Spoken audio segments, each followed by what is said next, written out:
શ્રી બ્રહ્મદેવ બાપાનું પૌરાણિક મંદિર જે શ્રદ્ધા અને મનોકામનાનું પવિત્ર સ્થળ છે. ડુંગરી ગામ જે વલસાડ અને ચીખલીથી 15 કિલોમીટરના અંતરે સ્થિત છે, ત્યાં હાઈવેના ફક્ત 200 મીટરના અંતરે એક પવિત્ર ડુંગર પર શ્રી બ્રહ્મદેવ બાપાનું અતુક પૌરાણિક મંદિર છે. આ મંદિરનો પ્રવાસ શરૂ થાય છે 156 પગથિયાથી, જે તમને ભગવાનના આશીર્વાદ સુધી પહોંચાડે છે.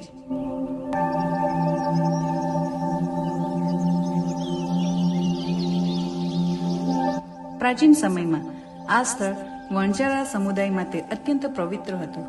તે લોકો અહીં શ્રી બ્રહ્મદેવ બાપાની પૂજા કરવા માટે ડુંગર પર આવતા.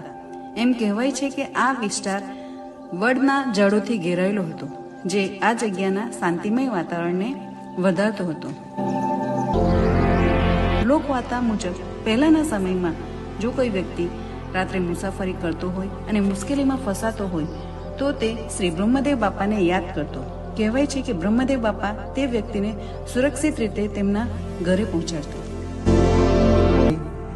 આ જે સ્થાન છે એ બ્રહ્મદેવ બાપાની હાજરી માટે નિર્ધારિત છે.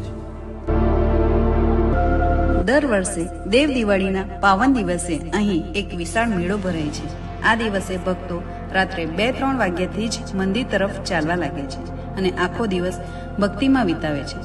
મંદિરના આ દિનચર્યામાં ભક્તો મોટી સંખ્યામાં ઉમટી પડે છે, પૂજા કરે છે અને પ્રસાદ ચડાવે છે. આ મંદિર એ શ્રદ્ધાળુઓ માટે મનોકામના પૂર્ણ થવાનું પવિત્ર સ્થળ છે. જે કોઈ અહીં તેમની મન્નત સાથે આવે છે, તેમનું માનવું છે કે શ્રી બ્રહ્મદેવ બાપા તેમની પ્રાર્થનાને અવશ્ય સાંભળે છે. ભક્તો ભગવાનને પ્રસાદ ચડાવે છે અને તેમની કૃપા પ્રાપ્ત કરે છે. શ્રી બ્રહ્મદેવ બાપાનું મંદિર ફક્ત એક ધાર્મિક સ્થાન નથી, પરંતુ શ્રદ્ધા, માન્યતા અને લોકવાર્તાઓનો જીવંત વારસો છે. આ પવિત્ર સ્થળે દર વર્ષે હજારો ભક્તો પોતાની મન્નત લઈને આવે છે અને આશીર્વાદ મેળવે છે.